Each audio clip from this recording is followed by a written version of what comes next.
এরপরে প্রশ্ন হলো, ইমাম সাহেবকে 12,000 টাকা বেতন দেওয়ার 3-4 মাস পর কর্তৃপক্ষ বা মসজিদ কমিটি মনে করলো ইমাম সাহেবের বেতন বেশি হয়েছে, তাই 1,000 টাকা কমিয়ে দিল। এই কাজটা কতটুকু ঠিক হলো, দয়া করে জানাবেন। মসজিদ কমিটিতে যারা আছেন অনেক ভালো মানুষ আছেন, কিন্তু অনেক মসজিদ কমিটিতে কিছু কঞ্জুস মানুষ আছে, কঞ্জুস, বখিল, কৃপণ।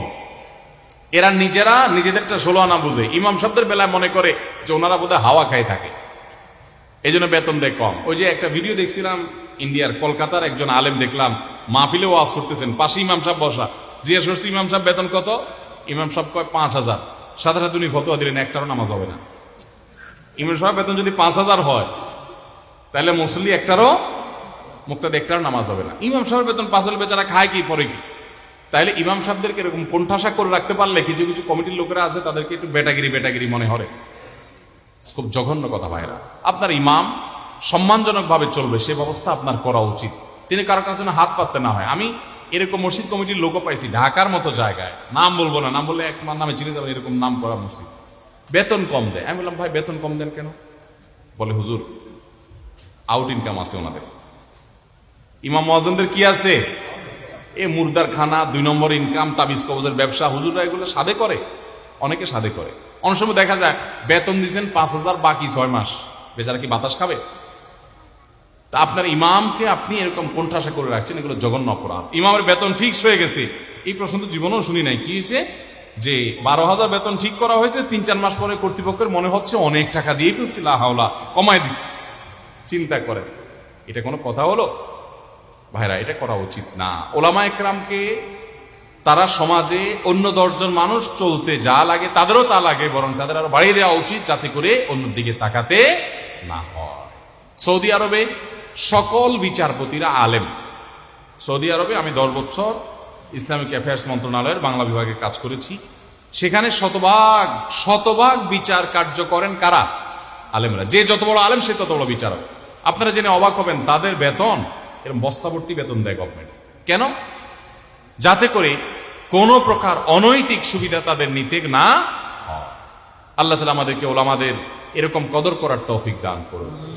তাহলে ইমাম সাহেবের বেতন ঠিক হয়ে গেলে এরপরে কমায় দিবেন, সেটা জায়েজ হবে না।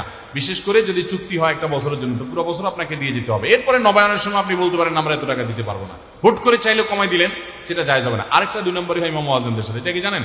ঈদের নামাজের সময় বিভিন্ন সময় ইমাম মুয়াজ্জিনদের হাদিয়ার নামে টাকা কালেকশন করে, আছে না? এটা প্রথমত ইমাম সাহেব থেকে বসায় কালেকশন করে একটা নোংরামো। আমার সামনে এরকম 1-2 বার করা লইছিল। আমি কমিটির লোকদেরকে বলছিলাম ভাই এটা কি? আমাকে বসায় রাখে আপনি আমার জন্য ঘরাত খুঁজতেছেন, এটা তো জুতার বাড়ি দেওয়ার মতো, এটা তো অপমান কর। আপনারা আলাদা আলাদা কালেকশন করেন, ভাই ইমাম মুয়াজ্জিনদের জন্য দেন আল্লাহর রাস্তে কিছু। বসে আছে ইমাম সাহেব, মুয়াজ্জিন সাহেব, ছি ছি ছি, এটা অপমান কর কিনা বলেন? এক ইমাম সাহেব নাকি, এটা গল্প কথার কথা, আমার মনে হয় না এটা বাস্তবে ঘটছে, ঘটলেও ঘটতে পারে। ওনার বেতন এরকম কম দেয়, তো কমিটির লোকদেরকে বলে যে ভাই এই বেতনে আমি তো চালই কিনতে পারি না, বাজারই করতে পারি না, কেমনে চলবো, বাসা ভাড়া কেমনে দিব? তো কমিটির লোকরা কোনো কথা শুনে না, পাত্তা দেয় না।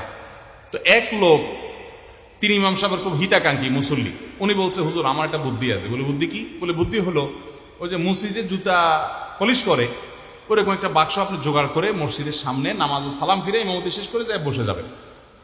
মুসল্লিরা যখন বাইর হবে সবাইকে বলবেন জুতা পলিশ করে যান, জুতা পলিশ করে যান।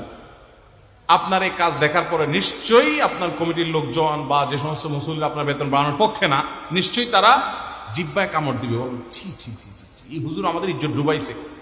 তখন আপনি একটা পুরান জুতা রাখেন না, ওই যে পলিশ করার জন্য জুতা রাখে না, যে এটাতে পাও রাখা ওটাতে রাখেন, নতুনটা দিয়ে পলিশ করেন, দেন পলিশ করার জন্য, আর পুরানটা পায়ে রাখেন এরকম মুসিরা, ওইরকম একটা জুতা থাকবে না, ওইটা নিয়ে ওই লোকটার গায়ে 2টা বাড়ি মারবে। বাড়ি মারার মানে হলো এটা বলা যে তুমি আমার বেতনও বাড়াবো না, আবার আমি উপার্জন করলেও দোষ ধরবা।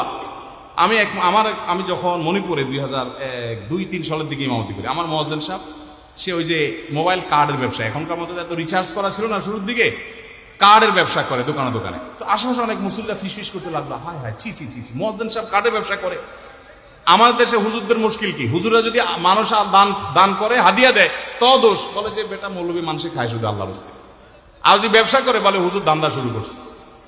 আল্লাহ তাআলা ওলামাদের প্রতি আমাদের অবিচার করার থেকে বেঁচে থাকার তৌফিক দান করুন।